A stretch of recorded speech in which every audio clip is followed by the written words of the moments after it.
Rhyme and Reason Radio. Yeah. Definitely very honored to have this gentleman in the building. Goes by the name of Kendrick Lamar. Yes, sir. What's going on, sir? Man, feeling good. Ready for this album. Yeah, Good Kid in the Mad City. Good Kid in Mad City. Yes, sir. Monday, you can order it. You can pre-order it right now on iTunes. Yes, sir. And I want to say, like, it's refreshing to log on to iTunes and see you in the top 10, or in the number one spot. Actually, you were for a little while. It's just off pre-orders. Yeah, off pre-orders. Great feeling. Yeah. So, what's it like now? The journey, because this hasn't been a short process. How long has it taken you to get to this spot? Because a lot of people just fail to realize it's overnight for you. Right. It's definitely not, one hit, overnight success. I've been with my company, Top Dog Entertainment, since I was 16, and just going back and forth through the emotions of, developing myself and trying to find some type of positivity in music. Because that's where I got my life from, being where I come from.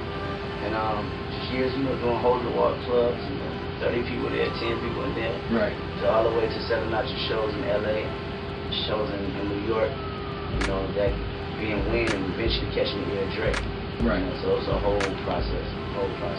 Was that the defining moment when you noticed it is starting to turn? Is when Dre came around, or when was that moment where the defining moment where you were like, okay, this is starting to work? That was one of them.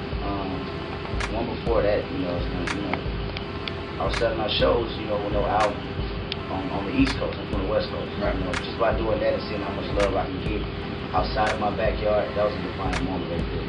Okay. Yeah. All right. So you have a lot of good guests. Not too many. Yeah, not too many. Not too many, which I respect.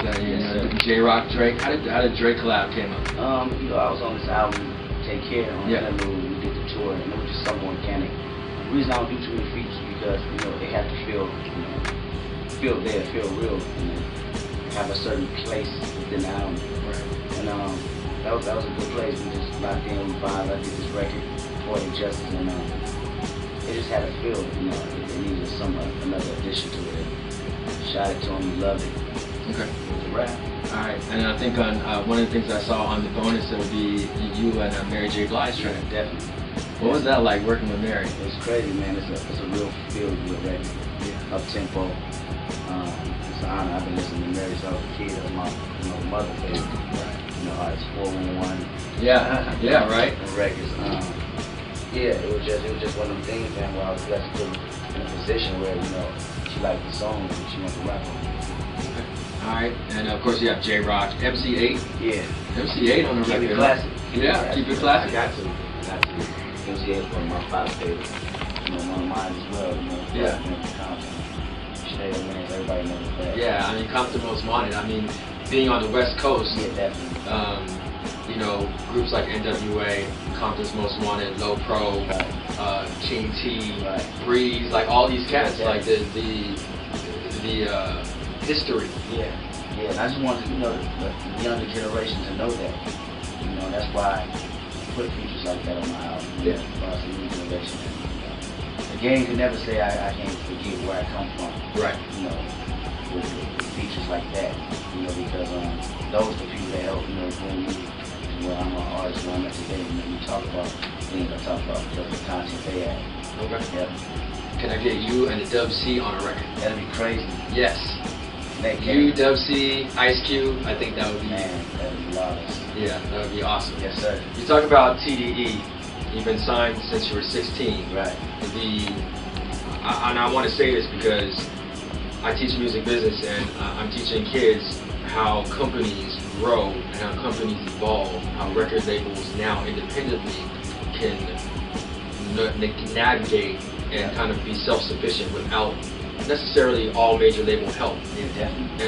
And your company is one of those companies that you got now with your roster. You have made big noise and you're expanding. Right. Talk about being with them for so long and just watching the growth of that company. It was a process, man. Just learning the game, I know how the movies work. I know how radio promotion works. I know how promoting the album works. I know how tour and everything was going. Yeah. Through the process, we make a lot of mistakes, a whole bunch of mistakes on the artist end and on the executive end. So it geared us up for a bigger impact, as far as signing with Interscope. It let us know that, to get the respect and to have the best outcome is to do it yourself first. The core. We depended on Warner Brothers, to give us these spots.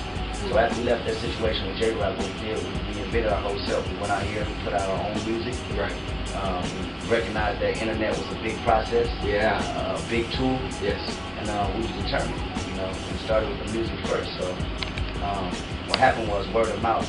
The music's great, word of mouth is going to work. We didn't have no money, no budget, no nothing. We were starting out low. And eventually we started selling our own shows. Putting our music on iTunes, being number one on iTunes, right, for major artists.